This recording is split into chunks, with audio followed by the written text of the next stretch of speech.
This is Fortress on a Hill with Henry, Danny, Kagan, and Jovanni.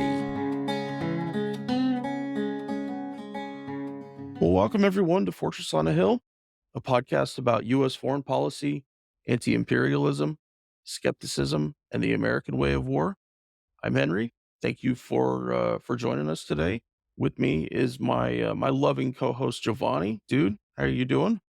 I am doing great. How are you? I'm doing all right. Doing all right. Weather's a little warmer here than it has been. Not quite so freezing as freezing as it ever gets in Portland, Oregon. And so we are here today to talk with a representative of the African People's Socialist Party. Of course. So Jesse Nevel became active in the movement for reparations to African people in 2010 when he met Chairman Omali Yeshitali and the African People's Socialist Party, APSP, in St. Petersburg, Florida. He has served as a national chair of the Uhuru Solidarity Movement, USM, since 2014, building white solidarity with Black power and raising reparation from the white community to the African liberation struggle under the leadership of the APSP. In 2017, as part of the strategy led by the APSP to introduce a reparation demand into electoral arena, Jesse ran for mayor of St. Petersburg, Florida, with the slogan "Unity through Reparations." He is one of the four Uhuru movement representatives identified as an unindicted co-conspirator by the FBI with the bogus charge of being a Russian agent, facing indictment and arrest any day now. Today, Jesse lives in St. Louis, Missouri, where he works from the Uhuru Solidarity Center, one of the APSP-owned buildings that was raided by the FBI on July 29th of last year. Jesse, how you doing today? I'm doing great. Thank you so much. How are you? Thank you. Thank you for joining us. Thank you for coming in and joining our podcast. So just to give a back history of what's happening here, play a clip from the Tampa Bay news outlet talking about what happened on that day of 29 of July. Investigating a St. Petersburg-based political group. We come on the air. We are staying on top of developments in a major investigation involving a local group. The U.S. Department of Justice is investigating a St. Petersburg-based political group for allegedly working with Russia to interfere in U.S. elections. A Tampa-based grand jury charged a Russian national with spearheading an influence campaign to spread pro-Russian propaganda. 10 Tampa Bay reporter Liz Crawford has been covering this all day for us. And Liz, the indictment details a conspiracy dating all the way back to 2014. Yes, several years there, Courtney. I have a copy of the indictment. It's 24 pages long. It cites 50 examples of a Russian national working with U.S. political groups to push a conspiracy. Now, a U.S. attorney held a news conference here today at St. Petersburg Police headquarters to explain why FBI agents raided 3 different locations within the city of St. Pete. Now, he said a Russian national faces a charge of conspiring to have U.S. citizens act as illegal agents of the Russian government. The FBI confirmed it had raided the Uhuru house in South St. Pete as part of this investigation. Early Friday morning, agents were there carrying out boxes, and a leader with the movement told me they took her phone and computer. U.S. government officials allege a Russian national recruited and used political groups in Georgia, California, and the Uhuru movement in Florida to publish pro-Russian propaganda and coordinate action to further Russian interests. That is intended to confuse and mislead citizens in the United States, in Europe, and even in Russia itself, as well as to recruit U.S. persons to advance Russia's operational goals. Now, members of the Uhuru movement showed up to police headquarters today, eager to share their side of the story. One of their leaders said the group stands for the total and complete liberation of African people. I spoke with her one-on-one earlier today. Does the Uhuru movement have a relationship with any government, any party in Russia? We are able to have relationships with any forces who can unite with the anti-colonial struggle. So any force out there in the world that unites with the anti-colonial struggle, we pursue a relationship with unapologetically. Now, despite many questions from reporters today, she never did deny or confirm having relationships with Russian nationals. Now, a special agent in charge here said that Russia is relentless in their attempts to undermine U.S. democracy, but he said the FBI is relentless in their efforts to stop it. This investigation is ongoing. Wow. I was surprised that short little clip they showed of your comrade talking there, that it actually seemed like they almost captured a full thought. You would think they would have partitioned that a whole lot more. And she is absolutely 100% spot on the money. Yep. We are Americans. We are, well, I shouldn't have to be that we are Americans. We're fucking citizens of the world. But that we have the freedom to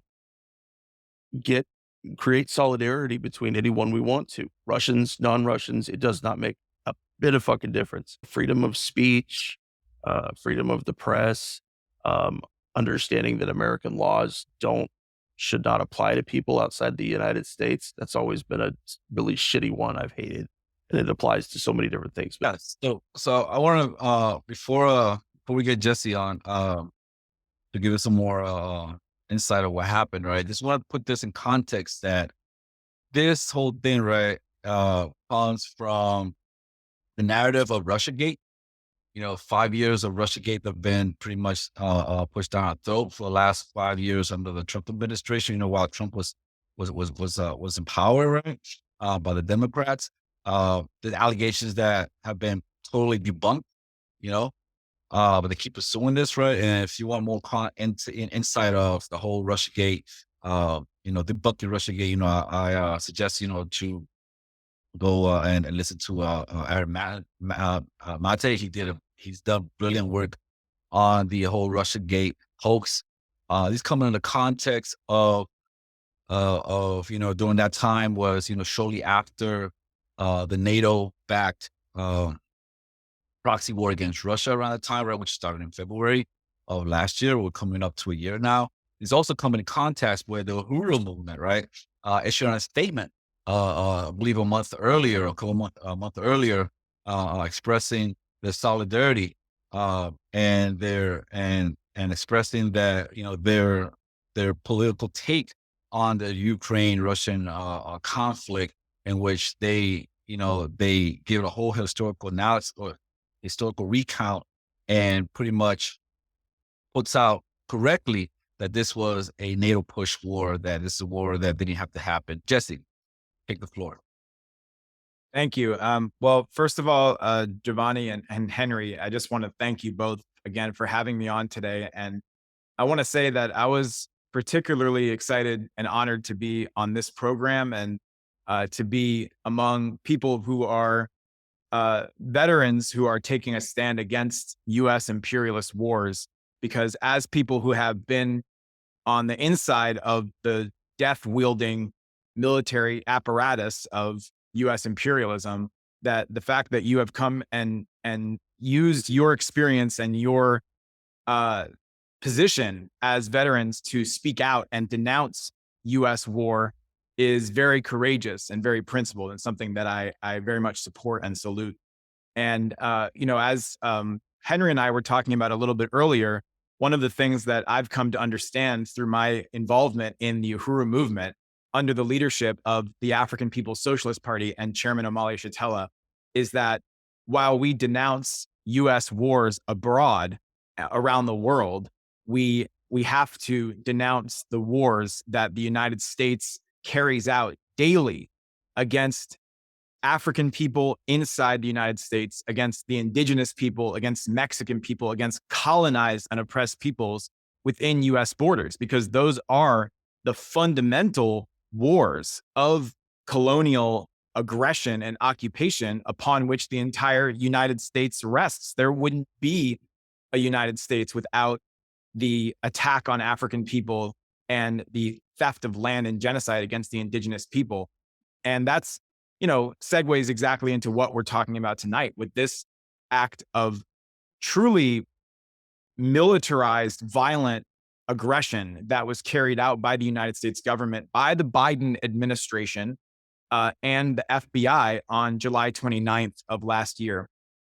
And before talking a little bit more about what actually happened, because that news clip does not explain what actually went down on July 29th. And I want to say a little bit more about what actually happened. But before I do that, just to say what the Uhuru movement is and what the African People's Socialist Party is and what my involvement is. So Uhuru is a Swahili word that means freedom.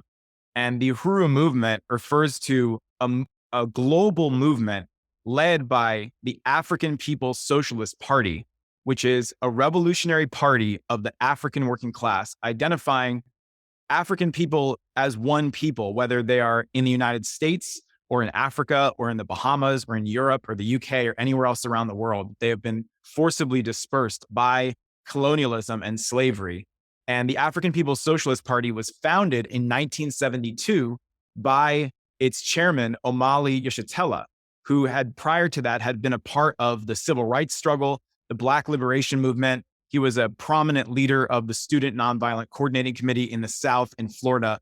And after being jailed for 2.5 years, almost 3 years, for courageously carrying out an act of civil disobedience and going into the St. Petersburg City Hall in 1966 and tearing down from the wall this hideously racist mural portraying Black people as caricatures and in a monstrous fashion. He tore down that mural and was jailed for almost 3 years. And when he came back out into the streets to organize, he formed something called the Junta of Militant Organizations, JOMO, which then merged with 2 other organizations in 1972 to form the African People's Socialist Party. And 1972 was significant because this would have been not very long after the COINTELPRO program of the FBI and the US government had effectively destroyed the Black Revolution of the 1960s. And Chairman Omali Yeshitela's goal with the founding of the African People's Socialist Party was to rebuild and complete the Black Revolution of the 1960s.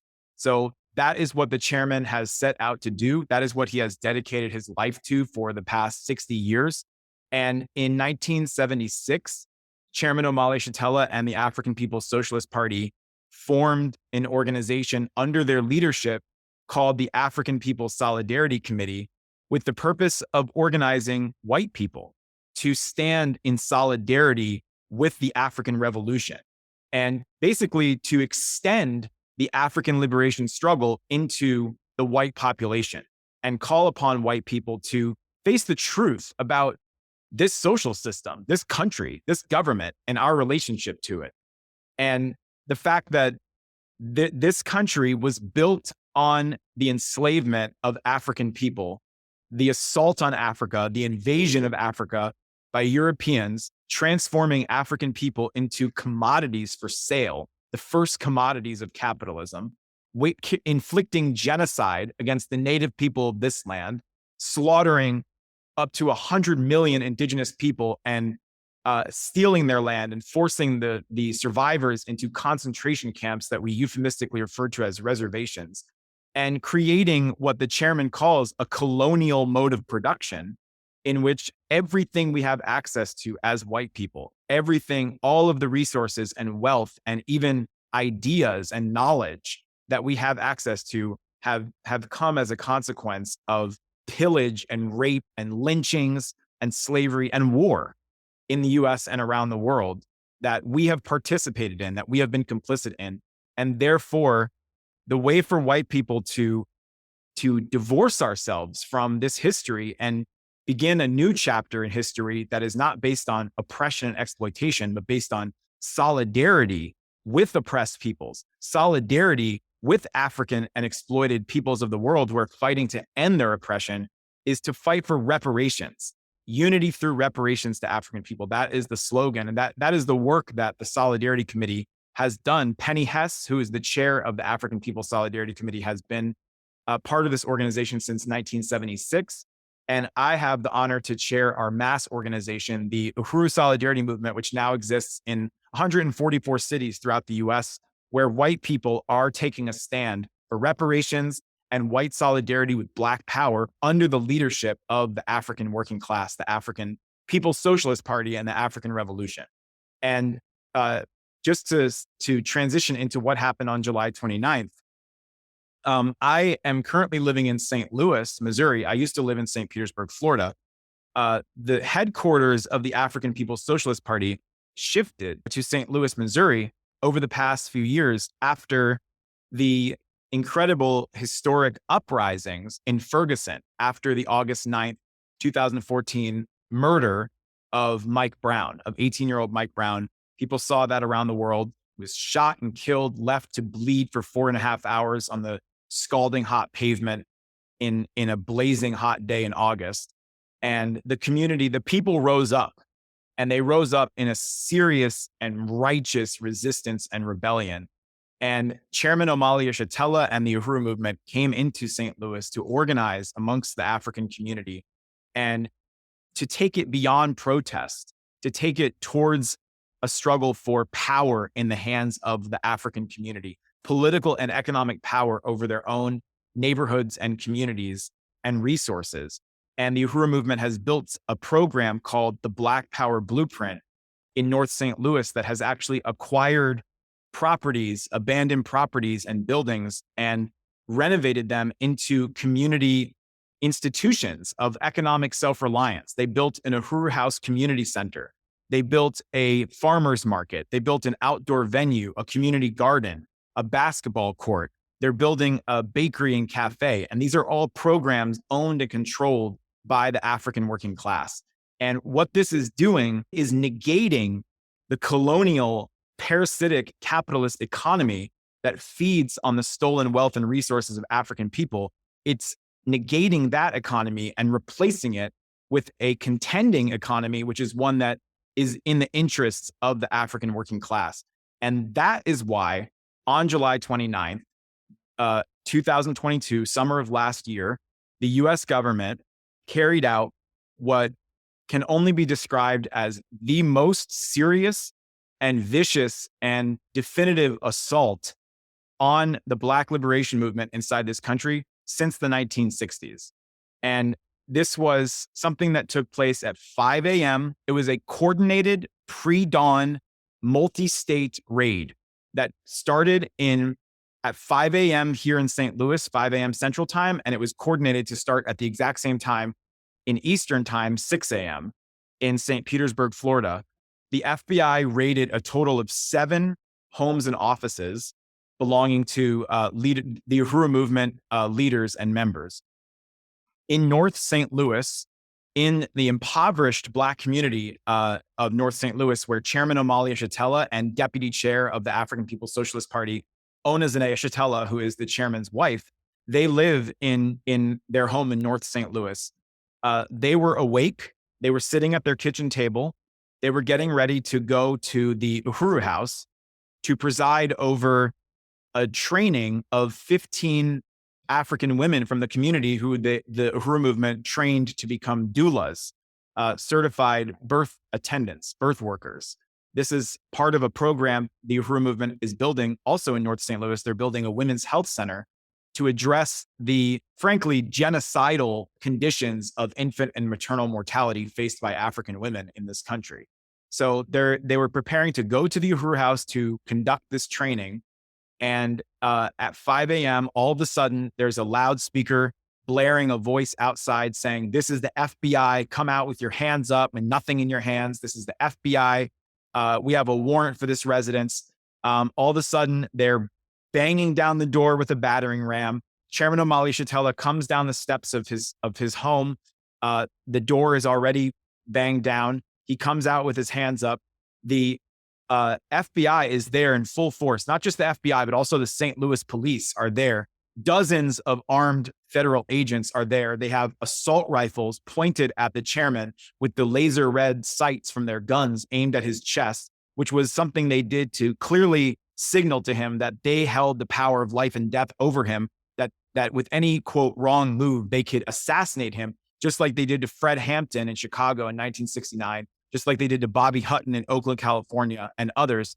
And then they deployed a drone. They sent a drone into his house, which almost hit Deputy Chair Onizane in the head as she was coming down the stairs.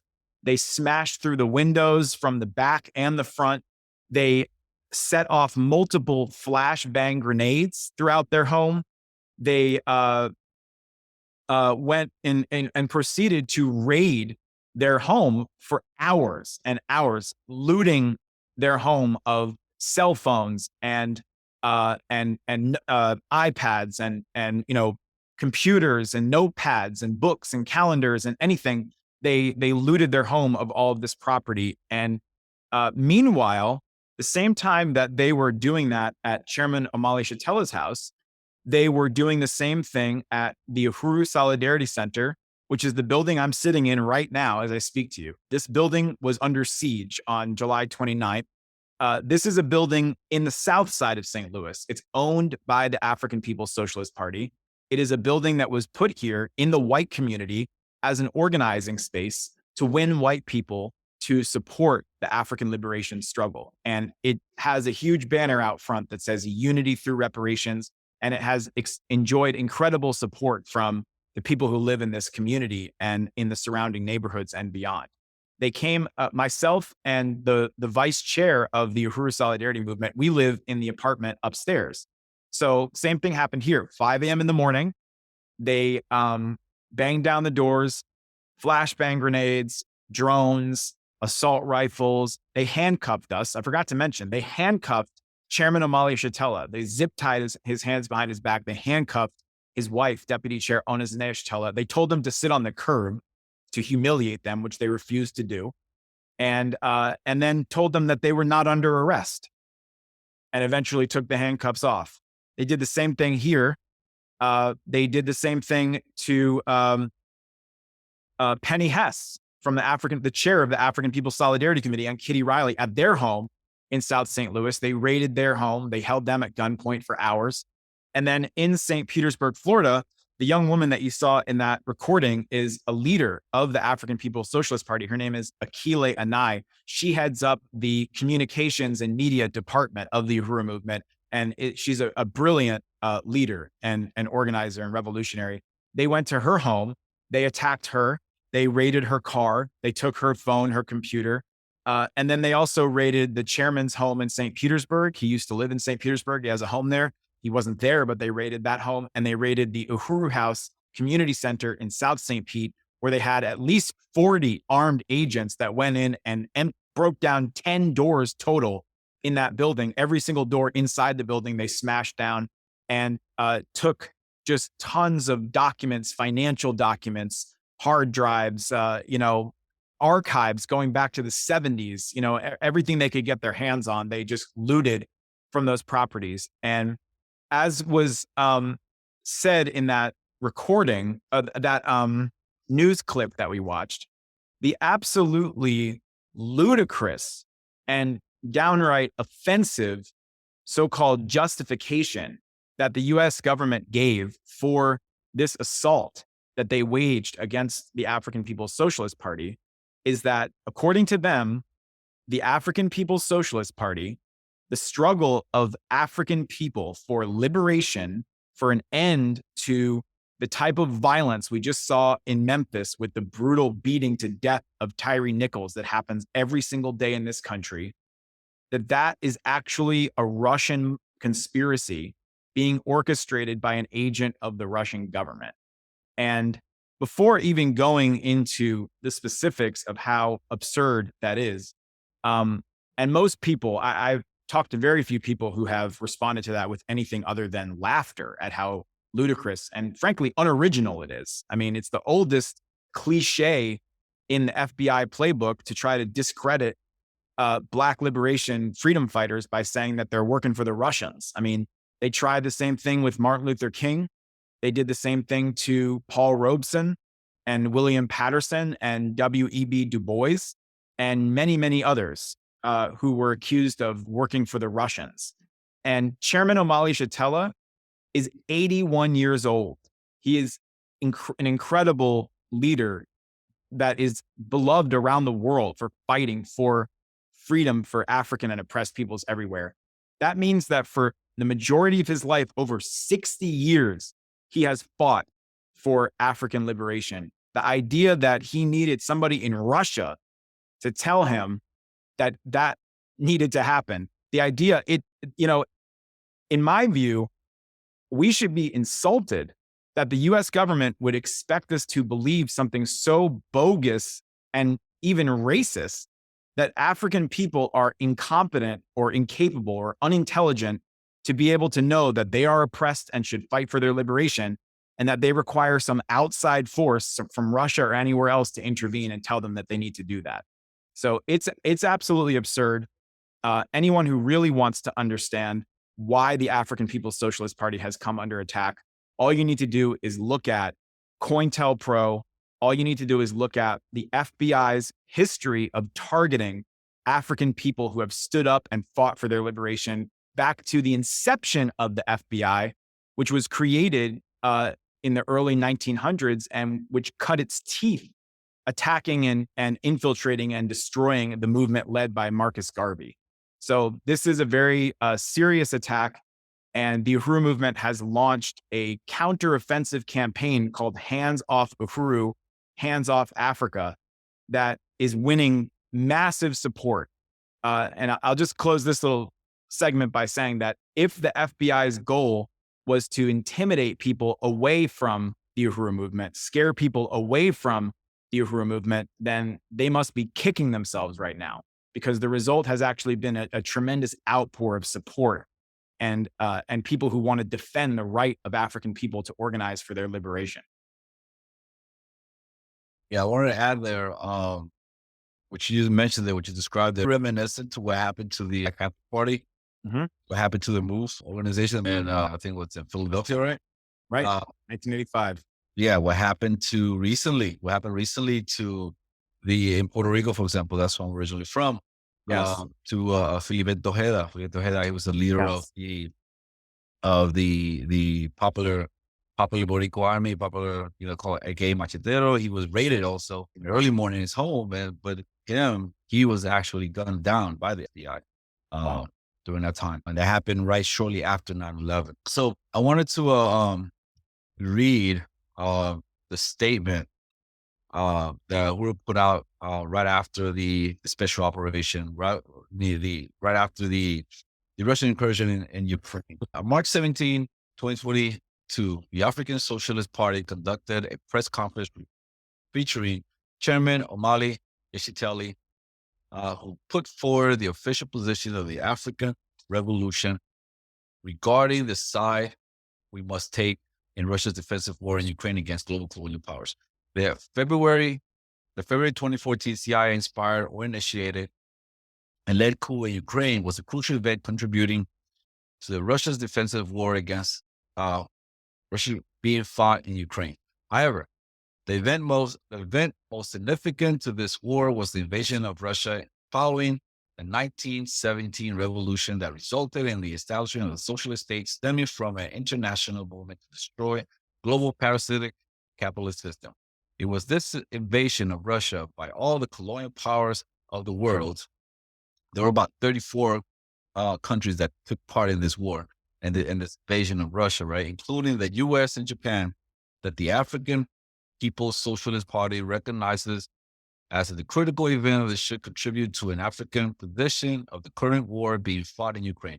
This was the beginning of the colonial war against Russia that is pending against today in the Ukrainian invasion. The invasion of Russia by colonial powers in 1918 was an invasion to protect the colonial mode of production that was begun with the attack on Africa more than 600 years ago. The threat of what will become Soviet Russia as revolutionary abaters and examples of the emancipation of workers and oppressed of the world could not be tolerated by the colonialists. I'll remind everyone that the 1918 invasion of Russia did not occur in a vacuum. The meaning of our definition of the colonial mode of production that Russia, independent of its will, was fighting against is crystallized by the fact that the invasion of Russia was initiated during the same time of the 11 million strong anti-colonial Garvey movement stretching around the globe, demanding Africa for Africans at home and abroad. It was a time frame Pancho Villa and Emiliano Zapata revolutionary work in Mexico and of the FSLN in Nicaragua. 1915 was the year that the U.S. Marine invaded Haiti and stole all the gold in its treasury and forced the Haitian government at gunpoint to change its constitution, allowing whites to own land for the first time since its 1804 revolution. Of course, all this colonial aggression by the U.S. was a normal reflex for a country that was itself founded as a settler colony, no different than South Africa or Israel. A country whose economy was built on stolen indigenous land and stolen African labor, earning a special place within the colonial mode of production defined by the same means and relations of production globally that are reflected domestically in the United States. This was the basis of context of the United White Nationalist invasion of Russia in 1918 and the ongoing economic quarantine intended to break the back of the Soviet state. This is also the basis for the 1949 creation of the North Atlantic Treaty Organization, NATO, explicitly created to contain and crush Soviet Russia. The existing world order, led since 1949 by the international colonialist bloc known as the Atlanticists, achieved its current political and economic anti-Russia configuration during the period of the 1940s. In the 1980s, the U.S. government, under the regime of James Earl Carter, with the leadership of Zygmunt Brzezinski, his national security advisor, drew the Soviet Union into military conflict in Afghanistan to overthrow its government that was allied with Soviet Russia and to extend NATO's border closer to the Soviet encirclement. A host of color revolutions and related struggles, aided by opportunism, the desire to join the white colonial world of Europe and the U.S. in partaking the flesh of the colonized and to experience the status of life common to other white people to our disadvantage, has led to the expansion of NATO to now include 30 different countries allied against Russia. Since the 1991 dissolution of the Soviet Union, the U.S. has escalated its efforts to contain Russia. According to one online source, since the dissolution of the Soviet Union in 1991, the NATO military alliance has extended its borders 800 miles to the east, incorporating Poland, Hungary, Chechnya, Bulgaria, Estonia, Latvia, Lithuania, Romania, Slovakia, Slovenia, Croatia, Montenegro, and North Macedonia. In 2021, NATO officially recognized Ukraine itself as an aspiring member, and Sweden and Finland are also considering joining the anti-Russian alliance. While many have been forced to recognize the existence of colonialism as it relates to the individual countries, the African People's Socialist Party has determined that the initial 15th century European colonization began in Africa developed into mode of production, colonial mode and production that continues to define the political landscape of the world. Western Europe, white colonial identity, and the existing colonial mode of production enveloping the world were achieved during this period. Unlike most of Europe, Russia's development from feudalism did not go through the colonial mode of production, but it's a product of the Russian socialist-led revolution of 1917. This is why Russia today, although it makes no pretense of being communist or revolutionary, has been able to briefly enter into the colonial mode of production on its own terms, free from the absolute dictates of the U.S. Under the leadership of Vladimir Putin, Russia has become an active, aggressive opponent of the unipolar world domination of the U.S. This confounds the challenges, strategic equilibrium of the colonial mode of production, contributing to the crisis made manifest within the U.S. domestically and fracturing U.S. dominated hegemonic unity of the Atlanticists globally.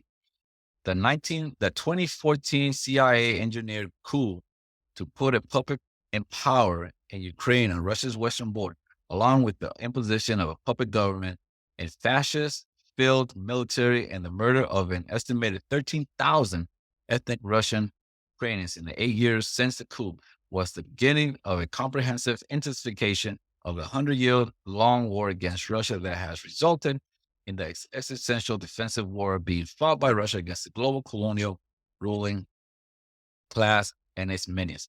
Thus, it is absolutely necessary for the Africans and all the victims of European colonialism to take definitive stance in solidarity with Russia, which, independent of its own consciousness, is fighting against the power of colonial slavery that has dominated the life of Africa and Africans for 600 years.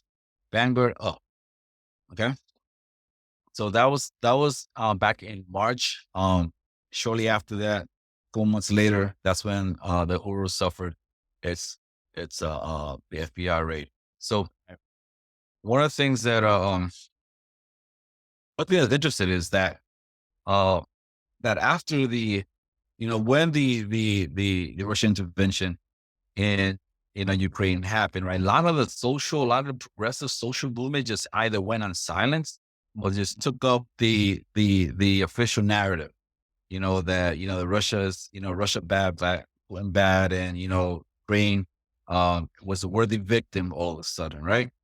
Before that, Ukraine was one of the most corrupt states in Europe, but after that, it became the worthy victim overnight. But what's interesting is, right, that a lot of these progressive organizations that were outside, fighting against American imperialism, et cetera, right, all of a sudden just took the same language that the imperialists used, right? Whereas Uhuru pretty much took a different course, right?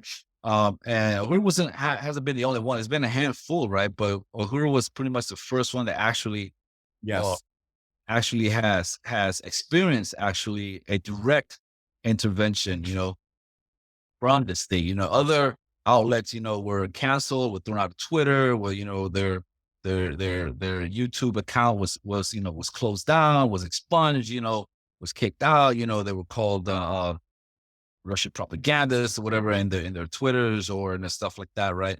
But it was Uhuru that was actually that targeted, militarily, speaking, to intimidate. I don't know if it's, to use you as an example or what? What do you think? Yeah, I think. Well, I'm glad you read that piece.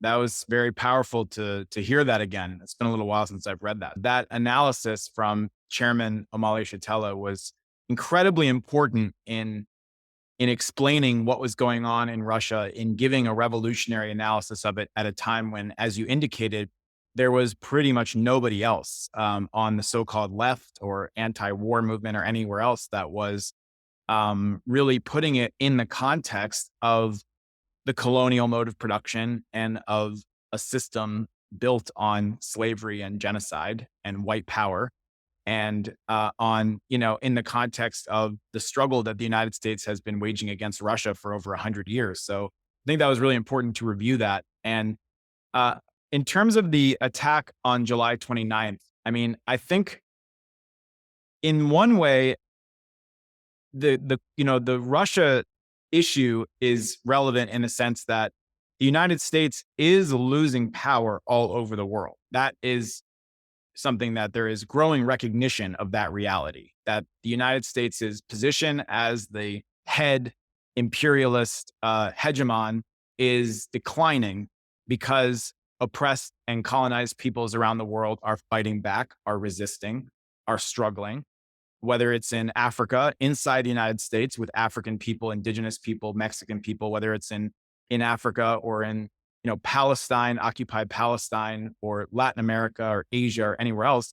And also these other governments and countries that are fighting to create their own path independent of the will and dictates of US imperialism, such as China and Russia and Iran and North Korea and Syria and Cuba and Venezuela and others are increasingly working together to create a system and even economic arrangements and relationships separate from the United States. And this is what Chairman Omali Yeshitela has described as the uneasy equilibrium between the past and the future, and the crisis of imperialism that flows from that. So on the one hand, in desperation to try to hold on to their power, that is why you saw the FBI bang down the doors of the Uhuru movement, put Chairman Omali Yeshitela in handcuffs, and cook up this absolutely bogus, charge against the chairman and the Uhuru movement. It's a sign of their weakness and desperation. On the other hand, it has nothing to do with Russia at all. Russia is just the convenient legal cover that they have put together to justify carrying out what they hope will be a legal lynching of Chairman Omali Yeshitela and the others. And I forgot to mention earlier, I want to say this, that 4 people in the Uhuru movement were characterized in the indictment, because the basis for the raids on July 29th was an indictment that was issued by the so-called Department of Justice against a Russian national in Russia. He lives in Moscow. He's not ever going to face trial in the United States. He lives in Russia. But they issued an indictment against this Russian man who they claimed was actually pulling the strings behind the Uhuru movement and Chairman Omali Yeshitela. And in the indictment of this man in Russia, 4 people from the Uhuru movement were characterized as, quote, unindicted co-conspirators. One of them, the first one, was Chairman Omali Yeshitela, and he is clearly the chief target of this attack. The others were Penny Hess, the chair of the African People's Solidarity Committee, Akile and I, the director of the Agitprop department for the African People's Socialist Party, and myself. And now there are strong indications that within the next 2 months at latest, possibly by the time this podcast airs, that Chairman Omali Yeshitela and myself and Penny Hess and Director Akile and I and potentially others from the Uhuru movement will have been indicted ourselves and arrested, and will be facing trial on these bogus charges of failing to register with the Attorney General's office as a foreign agent of the Russian government, and involving ourselves in an alleged conspiracy to commit an offense against the United States government. And I mentioned W.E.B. Du Bois earlier. And just to go back to that, in 1951, W.E.B. Du Bois, who was actually 83 years at the time, 83 years old. So the chairman is 81, Du Bois was 83. And in 1951, W.E.B. Du Bois was indicted by the federal government on the exact same charge. He was charged with being a Russian agent. And he was charged with being a Russian agent for circulating a petition calling for peace and calling for an end to the proliferation of nuclear weapons. They said that he was a Russian agent. They put him on trial. And that in that situation, he was actually acquitted. The judge dismissed the case before it even went to a jury. But they took away his passport when he went to Ghana, and he was never allowed to come back to the United States. And it had a very damaging impact on, his financial situation and otherwise. So that was a very vicious assault that they carried out using the exact same charge. And it's interesting because, as Chairman Omali Yeshitela has pointed out, the law that they are using to make this attack is called the Foreign Agent Registration Act, and it's something that is exemplary of selective prosecution. They will use it to attempt to silence and crush the Black Liberation Movement, but you have this massive Israeli lobby that runs unabated in this country, runs amok, openly advocating for the Israeli government, and is never required to register as foreign agents of the Israeli government, and is never penalized or facing any kind of prosecution for brazenly and openly functioning as agents of the Israeli government. So it's a political attack against the African liberation struggle, disguised with this legal cover about Russia and working with a foreign government or something like that. And some of the specific things that the U.S. government claims, you can read the indictment. If you Google the Alexander Ionov indictment, you can read it. And people should read it because it's laughable. I mean, it's absurd.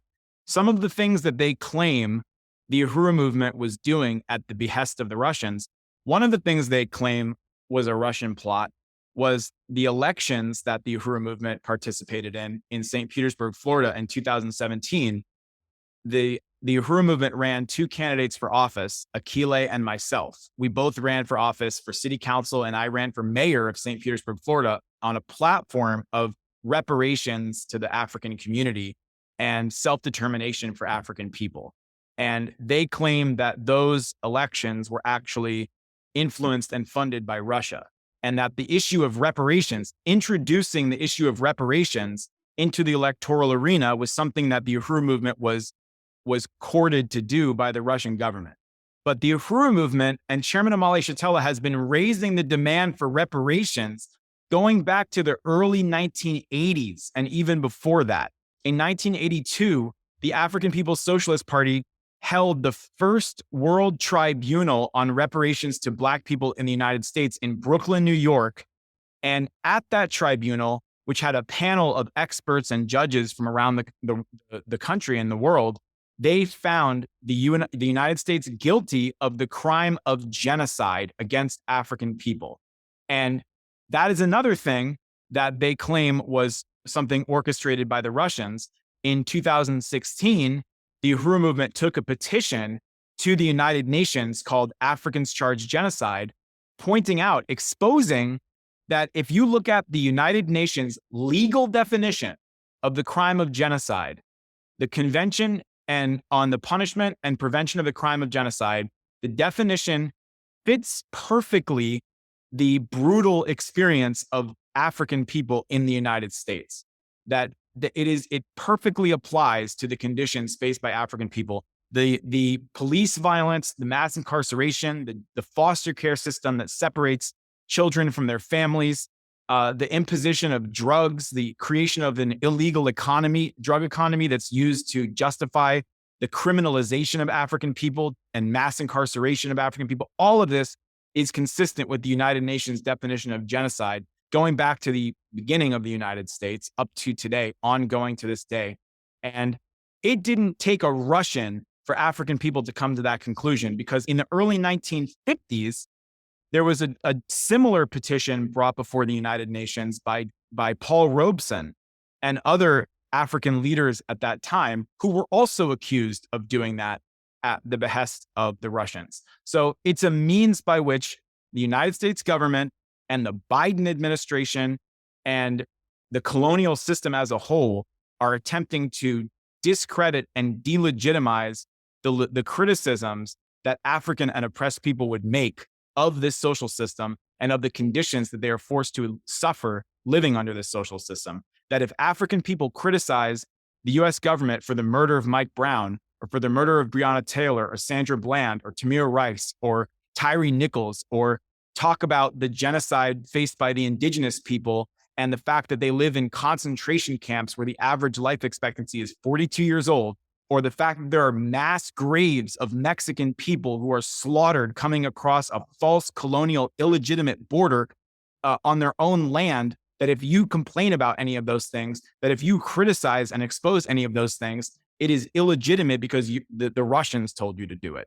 And, the other thing I would say about this that I think is very important is in the 1960s, when COINTELPRO was being waged by the FBI, when war was being waged by the FBI against the Black Revolution of that time, when they assassinated Fred Hampton in Chicago, they came at 4:00 in the morning, and the FBI and the Chicago police shot him dead in his bed. An agent had been assigned to infiltrate the Chicago chapter of the Black Panther Party, drugged his drink the night before the assassination took place, so he would be immobilized and incapable of getting up from his mattress to defend himself. They came in, they shot him, they murdered him, and also Mark Clark, who was another member of the Black Panther Party. There was no serious organized response from the white population at that time. There may have been some white people who protested, but there was no organized movement of white people saying, stop the war on the Black community, no more genocide in our name, solidarity with Black power and Black liberation. And this time around, because the African People's Socialist Party exists, because Chairman Omali Yeshitela has put the Black Revolution in the white community, has created a force of solidarity from white people, that breaks the isolation that the US government would want to impose on the African liberation movement. This time around, there is the voice of white people that can speak out and say that we are not going to sit by and do nothing while this government attempts to add Chairman Omali Yeshitela's name to the list of political prisoners already so long in this country that includes Leonard Peltier and Mumia Abu Jamal and so many others. We are not going to watch this government add Chairman Omali Yeshitela's name to that list. And the last thing I would say on that is that we expect indictments any day now. They want to put Chairman Omali Yeshitela in prison for the rest of his life. They want him to die behind bars. He is 81 years old. And we are working to raise the legal defense fund for this campaign. If people go to handsoffuhuru.org, you can see where you can actually contribute to urgently needed funds that are urgently needed funds. Lawyers have been hired to represent the unindicted co-conspirators, quote unquote, pre-indictment, but a lot of money, hundreds of thousands of dollars will be needed to retain legal representation once indictments happen, because we do plan to go to trial and we plan to beat this. We plan to win. We plan to make this a humiliating defeat for the United States government. And Chairman Omali Yeshitela's strategy from day one has been, if they want to attack and threaten to put the African People's Socialist Party, the African People's Socialist Party is going to put them on trial. They are going to be on trial. They're the ones who have to answer for the legacy of bloodshed and slaughter and assassination and surveillance and harassment against the Black liberation movement in this country historically. And the African People's Socialist Party, its only crime, if you will, is that it has refused to just accept the state of the world as it is and the conditions that African people face, and has fought to bring freedom and self-determination to African people and to all of humanity. So I would definitely encourage people to do whatever you can to support this campaign. Go to handsoffuhuru.org, join the campaign, get involved, take this out into your community. Don't let them do this in the dark, and do what you can to support the fund for the legal defense. About $126,000 are needed at this point. Over $150,000 has been raised, but at least another $126,000 is needed to make sure that the chairman and the Uhuru movement have legal representation once indictments hit, to be able to go up and face this beast known as the U.S. federal government. So, yeah.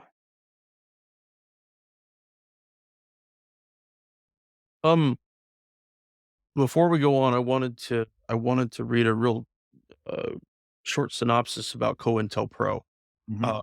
It informs so much of what we do here on the podcast in terms of fully understanding what law enforcement does when it's all pointed in one direction, Mhm. and how many people's lives are affected, how many organizations that are fighting for freedom, fighting for their own power, their own representation, that are taken down in the same way that what is happening with yourself, with Chairman Omali, with the organization.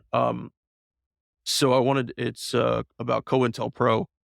COINTELPRO was a series of covert and illegal projects actively conducted by the U.S. Federal Bureau of Investigation, aimed at surveilling, infiltrating, discrediting, and disrupting domestic American political organizations.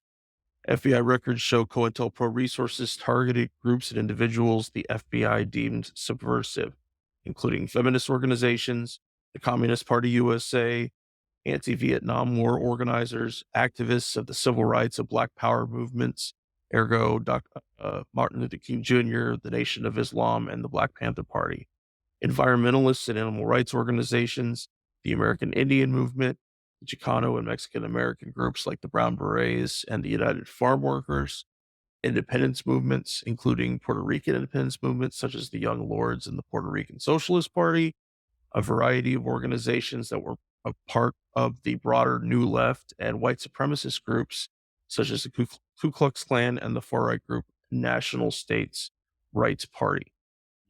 So, what I mentioned before, is that this history, these horrifying programs that essentially destroyed a huge portion of the left, across the civil rights movement and continuing forward. And so it's important that we have that context, that we add that into what we were talking about. Definitely.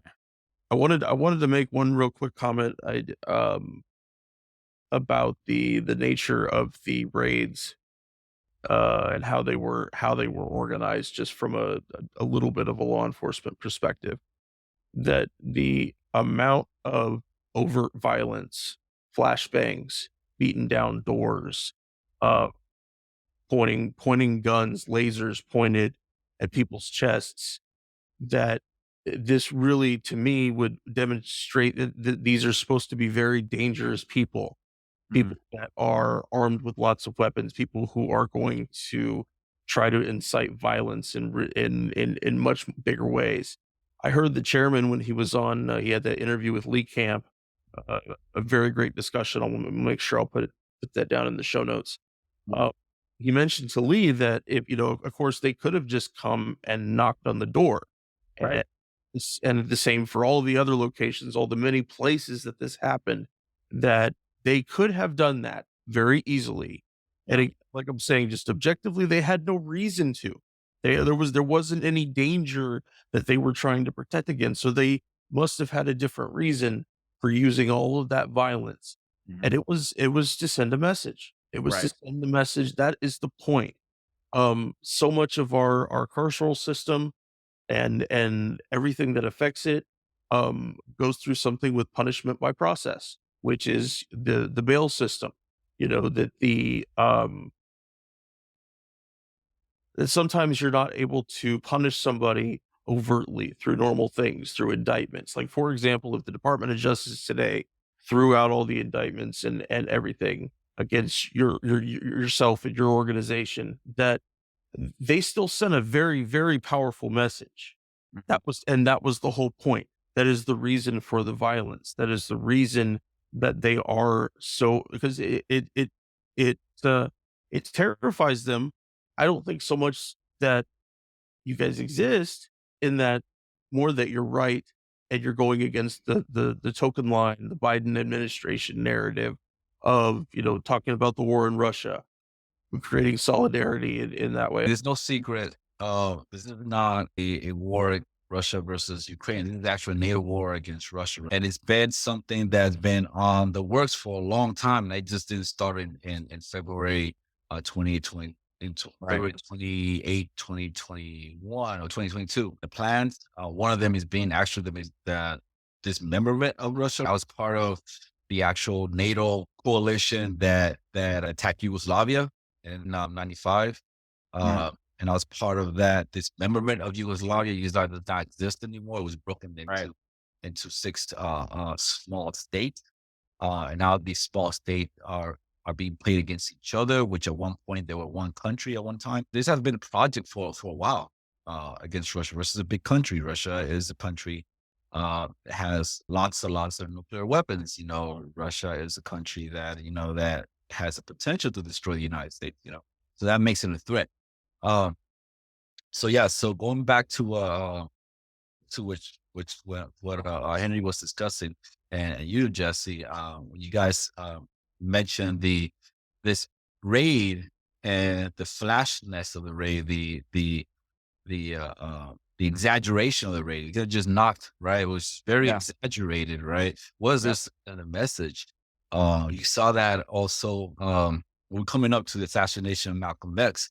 Malcolm X was another person that Malcolm X was assassinated in February 2020, in February 21st. He was another person that was bringing up also the plight of the African American to the UN before he was assassinated. So, these all just to send a message. We also talk about Eugene Depp, for example. Eugene Depp, and took a stand right before when the United States decided to intervene in the First World War, right? He was put in prison. And Meg Goldman was deported. So all these comes down to controlling the narrative.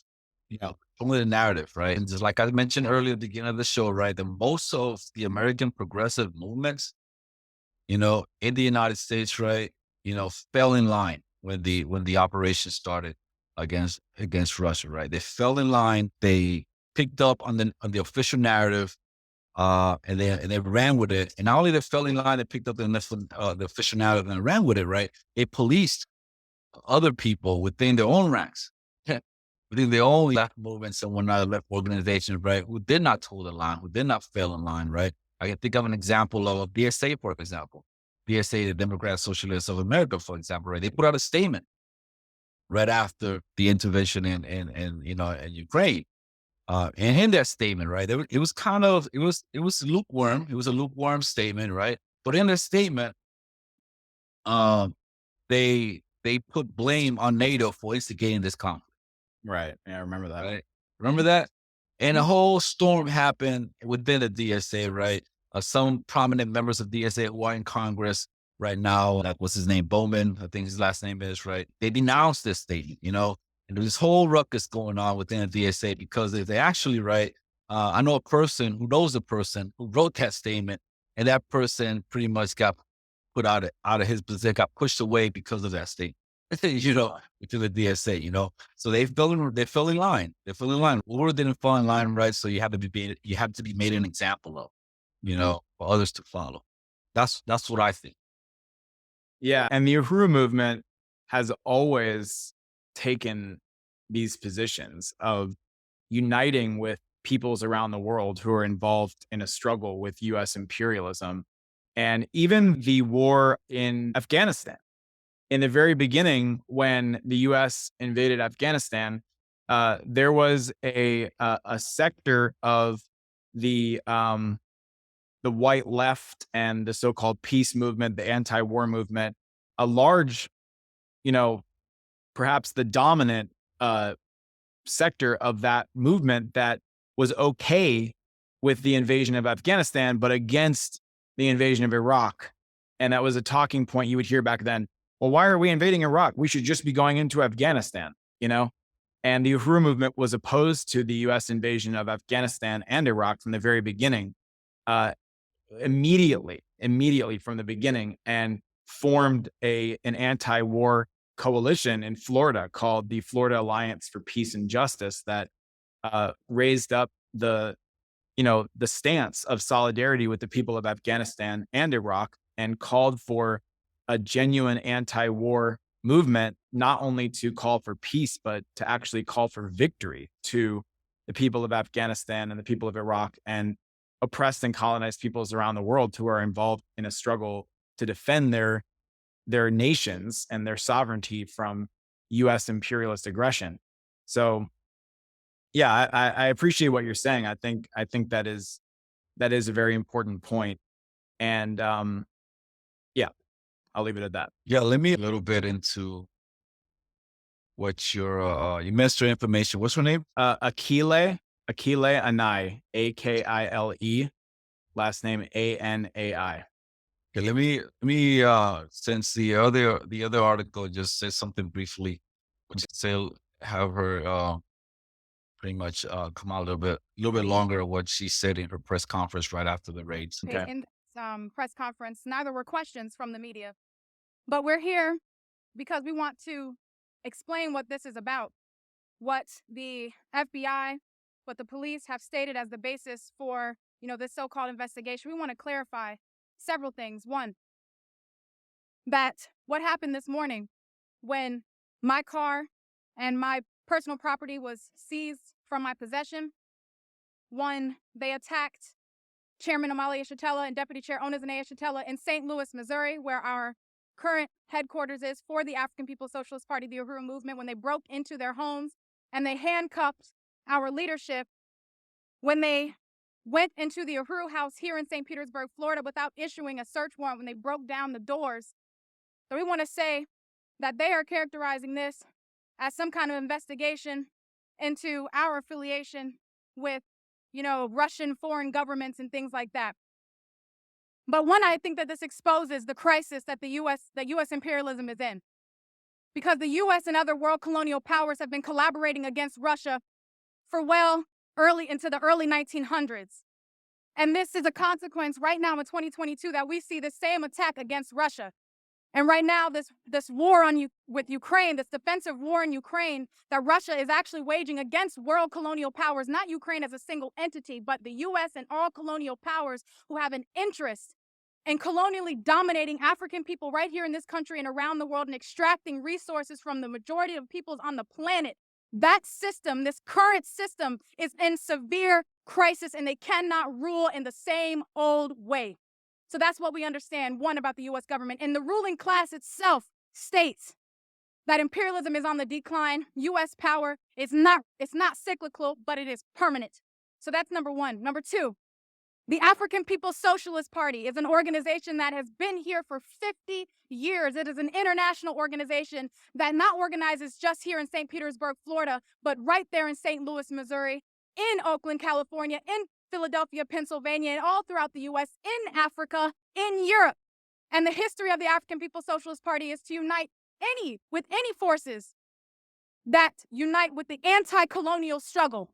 And we feel that is a just struggle. We feel that every colonized African who is gunned down in the city of St. Peter, anywhere else in this country, like George Floyd or like Mike Brown, we feel that our response is to fight against that relationship. Our responsibility is to fight against our oppression and our domination. And that means organizing a revolutionary capacity to make that possible. And that means that we unite with any force because we understand that colonialism is a global system and that it has interests everywhere throughout the world. Everywhere that they are talking about, we have a relationship with. The U.S. is there right now plundering people's resources, but they are not under investigation.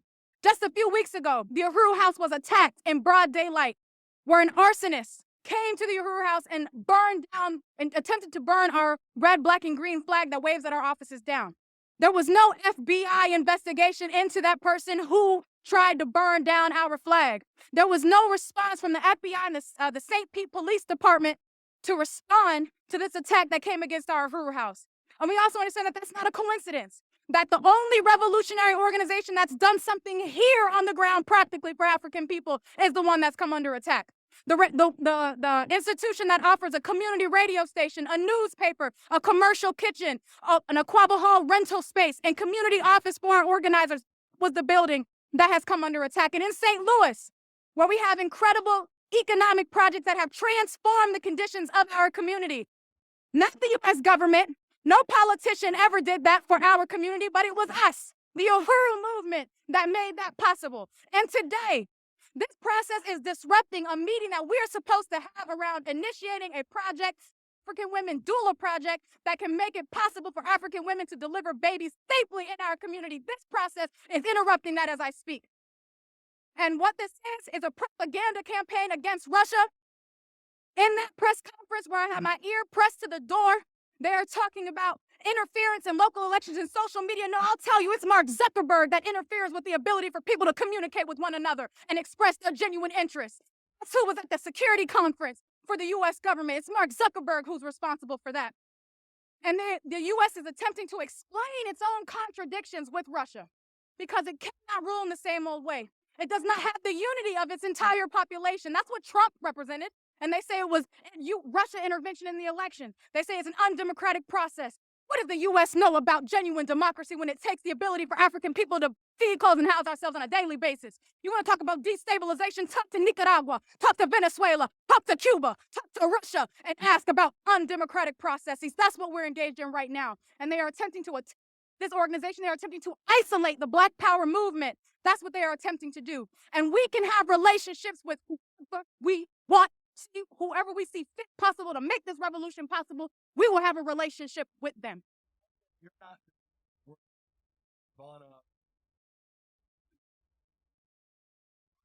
Look, they're raiding our properties as we speak. Whatever you want to know, they'll let you know what we have and what we have not done. But I will say this, that we unite with any force that is willing to unite in our anti-colonial struggle. And that part is clear. We will not refuse to engage with others around the world who want to see this system go. We will not refuse that. That's what I'll say about that.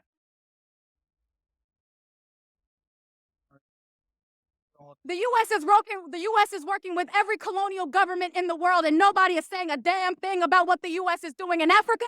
What they don't raid the homes and ask white people any questions after they come back from Israel, where they're murdering Palestinian people every single day. They don't flash bomb their homes. They don't send the police there, even though they went into international waters in a place where they are killing Palestinians on a daily basis. Nobody is asking them any questions about their affiliation. The U.S. is affiliated with all the undemocratic forces around the world attempting to oppress African and other colonized people.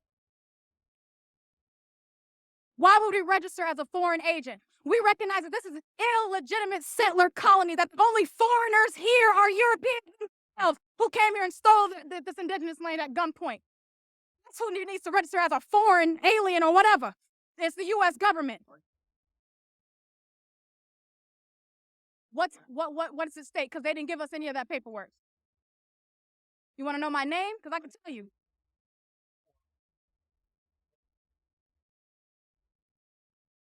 Director. I stated my name is Jovanni and I. I'm the Director of Agitation and Propaganda for the African People's Socialist Party. I ran for office in 2017 and 2019 on a platform of reparations, the first time that was ever done in this country, under the leadership of the African People's Socialist Party. It was the African People's Socialist Party that did that campaign. It was African public records and the donors that came through that we have to report publicly. See public records. You want to be a part of the state's investigation? You check their public records and see what resources we accepted. You are trying to make this discussion about something that it is not. You want to know what this real problem is about? If you are genuinely interested to know what this situation is about, not live in fancy land about whether or not I accepted money from Russians, this is real. Not the way you want to see it, not the way you want to control the narrative. What I'm talking about right now is that they're using Russia as a part of a propaganda tool against the people, to turn you away, to win, first of all, win your unity with the U.S. government. The U.S. government has no ability to answer any of your questions. None. It can't solve any of your problems, and they tell you that it's Russia's fault. Russia is not in your community causing you to starve. Russia is not in your community pushing you out. Russia is not the St. Pete Police Department that killed Tyrone Lewis in 1996. It was not Russia. It was the U.S. government that did that. Wow. Damn. Powerful. Just to echo what you're saying, as millions of Americans today are struggling, inflation, struggling with insecurity, economic insecurity, social stratifications, etc. The Biden administration just sent $100 billion to Ukraine. Thanks for showing that. That was very powerful. And I just want to say a quick word about Jovanni and I, who is in that video. She is the Director of Agitation and Propaganda, which means for the African People's Socialist Party, she presides over just a massive department of the Uhuru movement that includes the production of the Burning Spear newspaper, which I actually just got the latest issue earlier today. The Black Power 96.3 FM radio station, Burning Spear Publications, they published books, and so much more. I mean, just an incredible piece of the work of this movement that comes under the direct leadership of the Agitprop director. So I just really salute Jovanni and appreciate you for showing that clip. That was very powerful. I would also recommend people check out on handsoffuhuru.org. There is a 3-minute video that contains some footage of the actual raids. We were able to get some security camera footage of the raids and a few little, cell phone cameras that were able to record some of it. And even describing it, it's hard to really convey what went down on July 29th. So I would definitely recommend people check out that video on handsoffuhuru.org. Thank you. You got anything to add on, Henry? It was very powerful. I kind of really relished the reporter trying to be perfect will and just completely bombing. Yes. So it's like, I'm sorry, you're not even really part of the discussion. Why are you here? But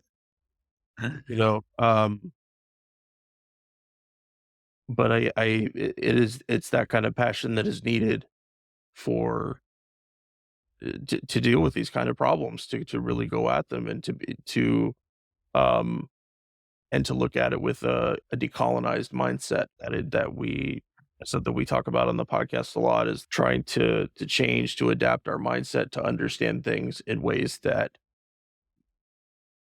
no one would have taught to us had other people not come and showed us where the patterns were.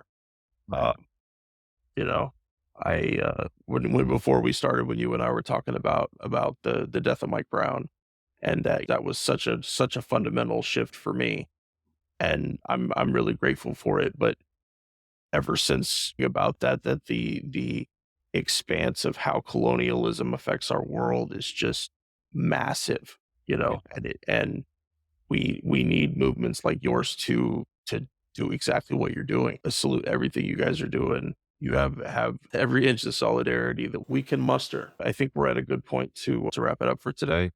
I just want to thank you both again. I really appreciated the opportunity. And again, I was very honored to be asked to be on this program to speak with you about this. And I would like to extend an invitation to both of you and to all of the listeners of this podcast to come to St. Louis. Come to St. Louis, Missouri, see the Uhuru movement, see the Uhuru House. And on March 11th and 12th of this year, the Uhuru Solidarity Movement is having a national convention in St. Louis at the Uhuru House, calling upon the white community to stand in solidarity with the African liberation struggle against these attacks.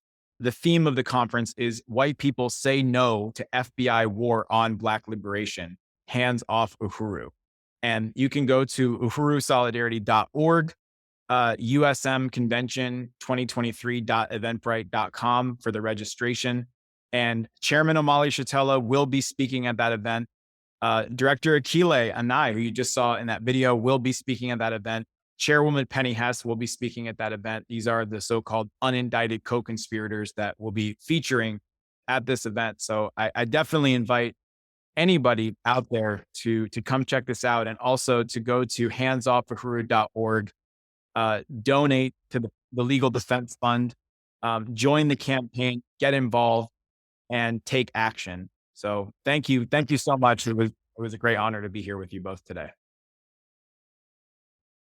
Yeah, I just want to say solidarity to you, Jesse, and solidarity to the Uhuru movement, to the chairman, and to a year of information. Solidarity to her as well. Solidarity for you guys to come on top of this, and hopefully this indictment just get thrown out, and you guys can continue to go on with your work.